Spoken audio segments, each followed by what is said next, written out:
les Africains, qu'ils soient pauvres ou riches, ne payent pas d'impôts, ne cotisent pas dans la caisse publique pour ceux dont nous avons besoin. Ils attendent que ce soit les impôts des autres pays, des autres continents, qui nous arrivent ici en dons, en ressources de coopération, pour satisfaire nos besoins. C'est pour ça qu'on ne se développe pas, chers amis. Depuis quand un mendiant s'enrichit avec l'aumône, avec la charité? Si nous sommes des mendiants éternels, on ne va jamais s'enrichir.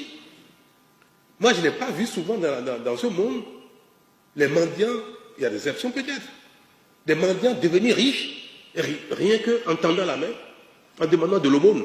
C'est ce que fait l'Afrique.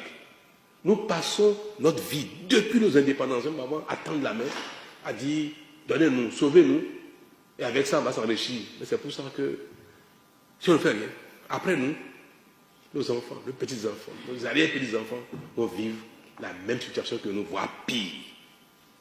Quelques-uns vont en sortir, quelques-uns. Mais globalement, nous irons de pauvreté en pauvreté. C'est pour ça que les pays africains ont tort de ne pas organiser leur économie, de ne pas organiser leur filière agricole, de sorte qu'elles produisent de la valeur ajoutée, elles produisent de la richesse, elles produisent des emplois. Et elles contribuent aussi aux ressources publiques. Dans certains pays voisins, des productions agricoles des pays qui s'organisent sont collectées frauduleusement, exportées frauduleusement, sans payer aucune taxe, ni au Bénin, ni dans ces pays-là. À la fin, c'est quoi? On a enrichi quelques individus ici, quelques-uns. On a enrichi ces gros exportateurs qui amènent tout dans les pays asiatiques, principalement ce qui concerne le soja et le cajou. Ça les enrichit là-bas. Des pays que vous connaissez bien, qu'il n'est pas nécessaire de citer, sont producteurs uniques même de cajou au monde, avec des cajous qui viennent de nos pays. Ils créent de la richesse, ils créent de l'emploi, ils contribuent aux ressources de leur pays, avec nos produits à nous, qui ne créent aucune richesse en dehors de ce le peu qui est fait au champ, qui créent aucun emploi, qui ne contribuent à rien, et tout part à travers nos pays, les pays voisins, qu'on sort et partent. Non. On a dit, le Bénin va se distinguer autrement. Le Bénin va s'organiser pour que, même si les gens à côté, dans un pays, ne font rien du tout, nous allons faire ce qu'il faut pour que notre pays, à nous, sorte de cette situation-là. L'idéal, c'est que ce soit une dynamique régionale, globale, que tout le monde aille dans la même direction. Rigueur, sérieux, organisation, pour que nos pays, ensemble, sortent de la misère. Mais si les autres refusent, pourquoi voulez-vous que nous, on croise les bras? On va faire notre chemin. Et chacun de nous fera sa part de job. Donc, quand nous voyons les prix sur le marché international, ce que payent les industries ailleurs, et nous regardons ici au Bénin, si chacun des acteurs était des acteurs formels, structurés, ce qu'on aurait pu collecter comme TVA, comme impôt sur le bénéfice, comme impôt sur les taxes sur les prestations, nous regardons, disons, ça équivaut à peu près à tel par kilo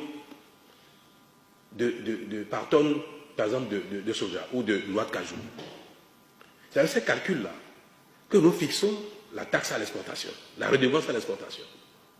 Pour dire que si les gens ne sont pas structurés, ne sont pas formels, ne sont pas formellement établis, qu'ils achètent aux producteurs et après tout part sans aucune contribution, quel est le niveau de revenu qu'on peut leur prendre à l'exportation, au port de Cotonou, pour que, par rapport aux marges énormes qu'ils font, eux et puis les autres étrangers, que le Bénin puisse prendre un petit peu, pour que ça revienne vous servir, pour que ça revienne contribuer à faire les routes, l'eau, l'électricité, à donner à manger à nos enfants à l'école, à payer les enseignants, le personnel de santé, à réhabiliter les centres de santé et les hôpitaux. Ce que nous voulons leur prendre aux frontières pour le compte de l'État, c'est toujours pour revenir servir la cause nationale. Ce n'est pas pour l'empocher, ce n'est pas pour baisser la poche de quelqu'un. Mais attention, il ne faut pas que ce prélèvement vous crée des préjudices. Vous tue. L'impôt doit être juste, équitable, pour ne pas décourager l'activité.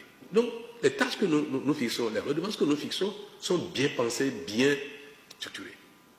Je viens du secteur des affaires, du commerce, de l'industrie. Je connais un peu le mode de fonctionnement du secteur privé. Et je suis bien placé, maintenant que je suis de ce côté-là, je suis bien placé pour trouver les parades, pour savoir ce qu'il faut faire contre les pratiques déviantes des opérateurs économiques. Je suis bien placé pour savoir ce qu'il faut faire pour l'intérêt général. Mais je sais aussi que ces opérateurs sont très forts et peuvent faire pression, abandonner les produits dans vos mains pour faire fléchir le gouvernement. Mais nous allons agir pour que ces produits ne pourrissent pas dans vos mains. L'État va agir.